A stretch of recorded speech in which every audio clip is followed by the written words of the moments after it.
Hello, hello. Welcome to English Extras. My name is Jean. If you're here, it's because you don't want to sound like a textbook. You're in the right place. This podcast is to help intermediate and advanced learners find alternatives to textbook English so you can express yourself more authentically. Let's begin. It's important to be able to accurately tell someone that you don't understand what they're trying to tell you.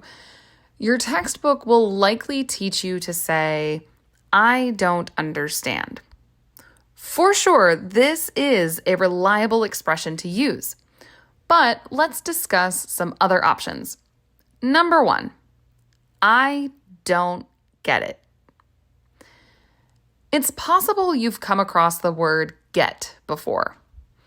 Get has an enormous amount of meanings in English, especially when combined with different prepositions to form phrasal verbs, such as get on, get off, get by, etc. Here, get it is another way to say understand. Listen closely to the pronunciation. I don't get it. There are two things happening here. First, we don't complete the T sound at the end of don't. To make the T sound, the front of the tongue touches the alveolar ridge, which is that flat space behind the upper teeth. Pressure builds behind the tongue. When the pressure is released, it creates a puff of air and a strong T sound. Very often, English speakers will start to make the T sound, but not complete it. In other words, we will press the tongue to the alveolar ridge, but we won't release a puff of air. That happens here with the expression, I don't get it. My tongue touches the alveolar ridge, but there's no puff of air. Instead, I go straight into the G sound of get. I don't get it. If you'd like to know more, you can Google the stop T sound. The second thing is another way native speakers pronounce the T sound. This comes at the end of get. When we say this word in isolation, the final T is very clear. Get. Get. But when get and it go together, that final T becomes something like a D sound. It isn't a full D sound. Get it. No.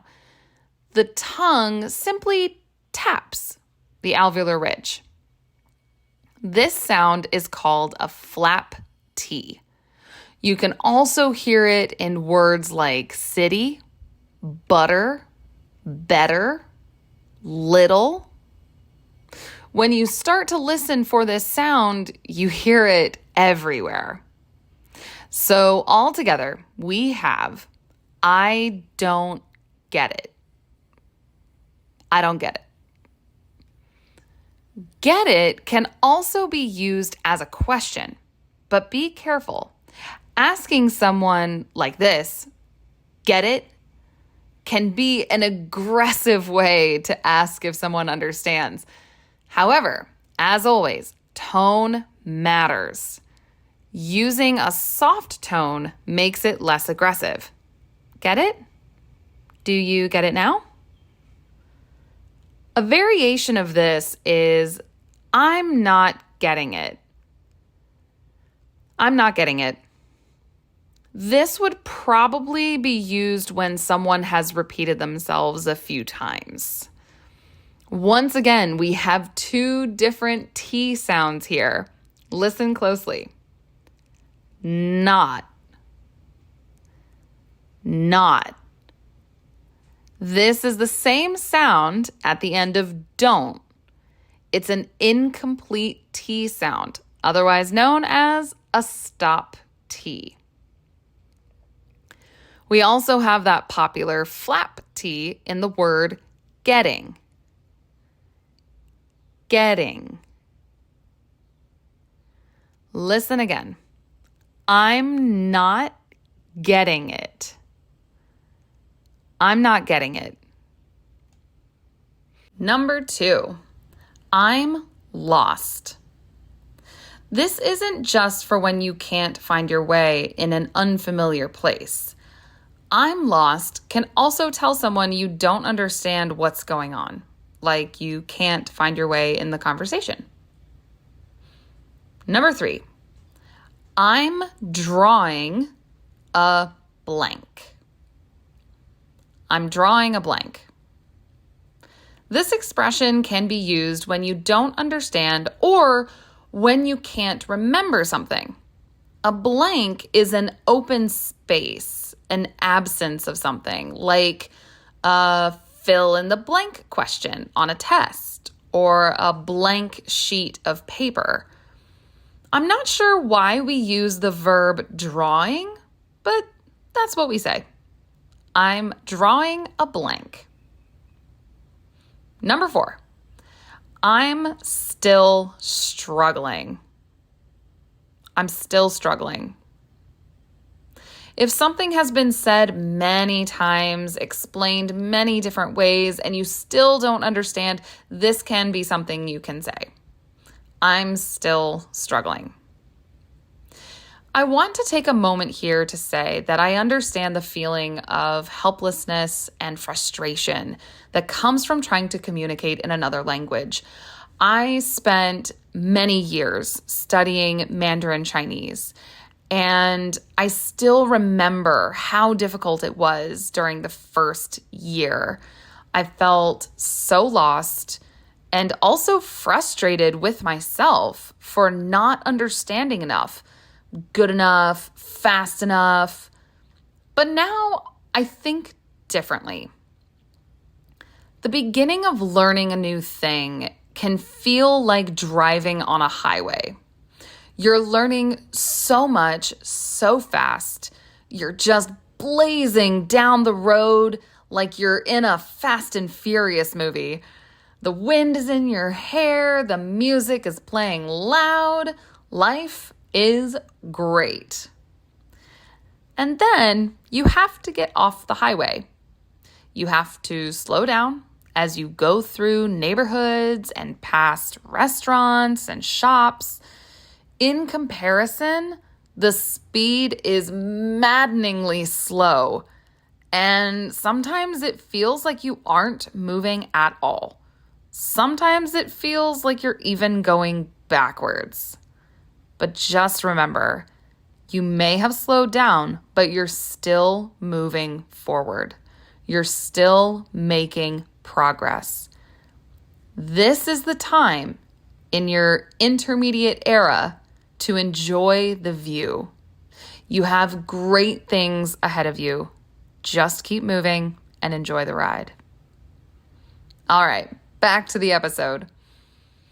I also want to tell you some ways to express you don't understand that might be considered rude, depending on who you're talking to. In general, with strangers, I recommend avoiding these. The first one is, huh?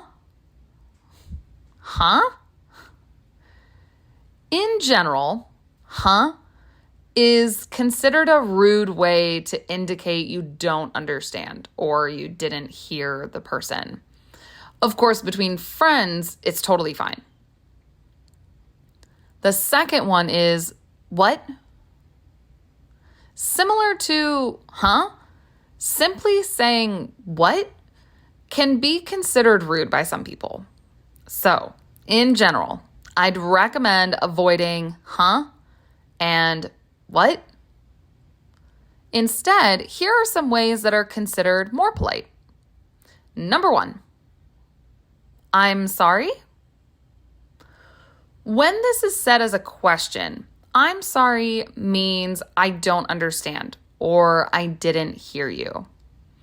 You can also drop the first word, I'm, and simply say, sorry. But this is more popular in the UK in general. Number 2, pardon. This phrase is a little less common. It's commonly used by older generations, but it still demonstrates the same thing, not understanding something. There is a longer version of this. I beg your pardon. I beg your pardon. That can be polite when said in the correct tone, but can also be used to say to someone that you did not like what they said. Like this, I beg your pardon. Remember, tone carries so much meaning.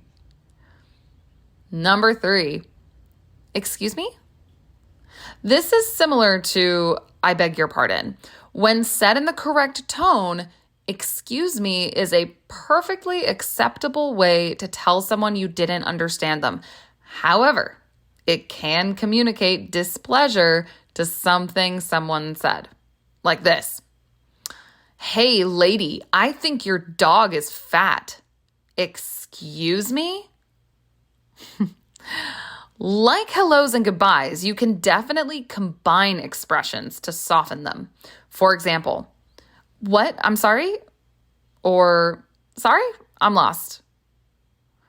Of course, if you want to be more specific, there are different ways to say you don't understand and why. For example, if you heard someone but didn't understand them, you can say, sorry, could you repeat that, please? Sorry, could you repeat that, please? Sorry, could you repeat that, please? Or, sorry, could you say that again, please? Sorry, could you say that again, please? Or, more informally, say again. Say again. Say again. Or come again. Come again. Come again. Both sorry and please act as softening words. In general, I always recommend using please with any sort of request. There's a reason why English speakers say that please is the magic word.